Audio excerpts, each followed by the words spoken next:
બોરેલી આ લોકો ફોન ઉપાડવા તૈયાર નથી। સરકાર અને વહીવટી તંત્ર ધ્યાનમાં રાખવું પડશે। હવે મનોબળ લોકોએ મન બનાવી લીધું છે કે કામ થતું નથી, એવું મન બનાવી લીધેલું હોય કાયમ માટે પસાર થાવ છો તો ધારાસભ્ય, સંસદ સભ્ય, બીજા પદાધિકારીઓ પણ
ચોમાસું પૂરું થવા સમયે બી અમે અહીંયા આંદોલન મગનપુરા સ્ટેન્ડ પર કર્યું હતું।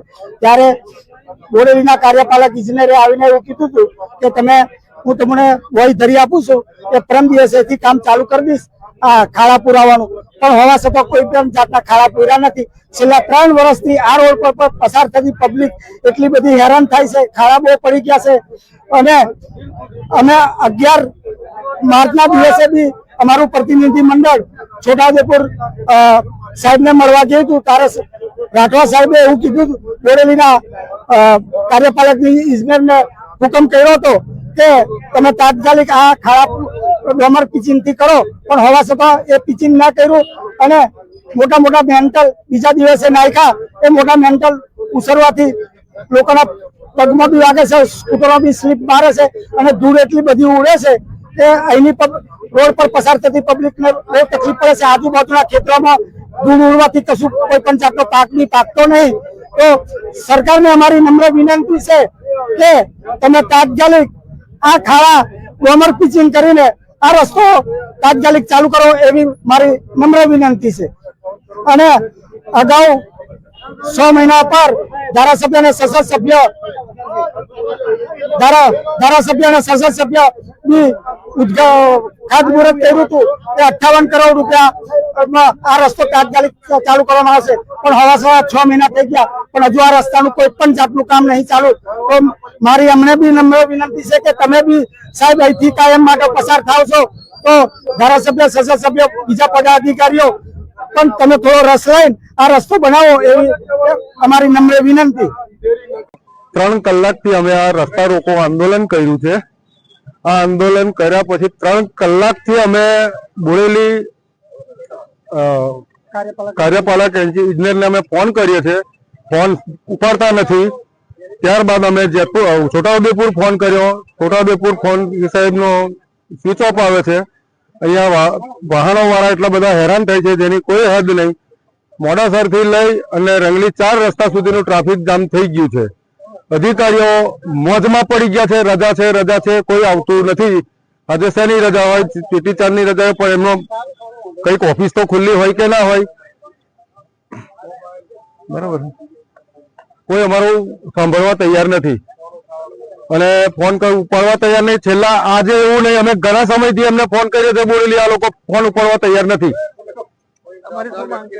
અમારી માંગ એટલી છે કે અહીંયા આગળ આવે અને આ રસ્તો ખુલ્લો કરાવે।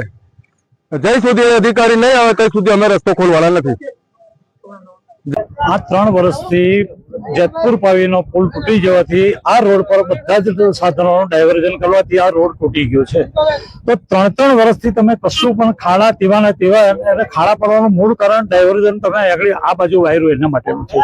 તો તમે ખાડા તો ડોંગરથી પૂરો, ખાલી પથ્થર નાખીને તમે પૂરો છો અને પથ્થર ઉડીને બીજાને વાગે છે અને એટલી બધી ધૂળ ઉડે છે કે ન પૂછો વાત. તો એના માટે અમે અધિકારીઓને મળ્યા તો એ કોઈ સાંભળતું નથી. પહેલા અમે 6 મહિના પહેલા આવું આંદોલન કર્યું હતું કે અમે કરીશું, તો એ કશું કરતા નથી. આજે નથી કરતા. ધારાસભ્યનો ફોન કરે તો કરાવીશું, તે પણ એમનું કોઈ સાંભળતું નથી. તો આ તંત્ર ક્યાં જીવશે એમ કોને વાત કરી અમારે? એટલા માટે આ ન છૂટકે આંદોલન કરવું પડ્યું છે કે સરકાર જાગે, આટલું અમારું કહેવું છે. સંસદ સભ્ય અને ધારાસભ્ય શ્રીઓના પ્રયત્નથી કામને મંજૂરી મળી છે. મંજૂરી મળ્યા પછી કામની સામાન્ય શરૂઆત એમને કરાવી હતી મોડાસર ચોકડી પરથી. ત્યાર પછી આ અંગારી કામમાં બિલકુલ પ્રગતિ નહીં થઈ. કામ બિલકુલ બંધ છે અને મોટા મોટા ખાડા પડી ગયા છે. બાઇકો ચલાવવા એવી સ્થિતિમાં નથી રહ્યો. અને આ પરિસ્થિતિમાં ચોમાસા પહેલા જો રોડ નહીં બને તો ભયંકર એક્સિડન્ટો થશે. વત્તા એને 56 એંગલ જે ડાયવર્ઝન આપ્યું છે એ પણ એના ભારણને લીધે આ રોડ તદ્દન તૂટી ગયેલો છે. અને હવે આન પર ધ્યાન નહીં આવે તો આખો વડોદરા જિલ્લાથી છોટાઉદેપુર જિલ્લો અલગ પડી જશે અને આખો વિકાસ રૂંધાશે. અને સ્થાનિક લોકોને એમ્બ્યુલન્સની સેવાથી મળીને બધી પરિસ્થિતિઓમાં તકલીફ પડે છે. તો તંત્રએ આમાં ધ્યાન આપવું જોઈએ. તંત્રની જવાબદારી બને છે. તંત્ર આમાં ધ્યાન નહીં આપે તો લોકોની પરિસ્થિતિ બદથી બદતર બની ચૂકેલી છે. આના પર ધ્યાન આપી અને સત્વરે કામ શરૂ થાય એવી મારી નમ્ર અરજ વિનંતી છે. પ્રદીપસિંહ માસદિયા વાટા. સમસ્યાનો ઉકેલ ના આવે તો આગામી પગલું ગ્રામજનોનું શું હશે? આગામી પગલું વહીવટી તંત્ર અને ચૂંટાયેલી પાંખને વિરુદ્ધમાં લોકોનું મનોબળ બનતું જાય છે. એટલે હવે પરિણામ ભોગવવા સરકાર અને વહીવટી તંત્ર ધ્યાનમાં રાખવું પડશે. હવે મનોબળ લોકોએ મન બનાવી લીધું છે કે કામ થતું નથી. એવું મન બનાવી લીધેલું હોય તો હવે આની પાસે ધ્યાન આપી અને કામ સત્વરે શરૂ થાય એવા પ્રયત્ન કરવા જોઈએ. બસ.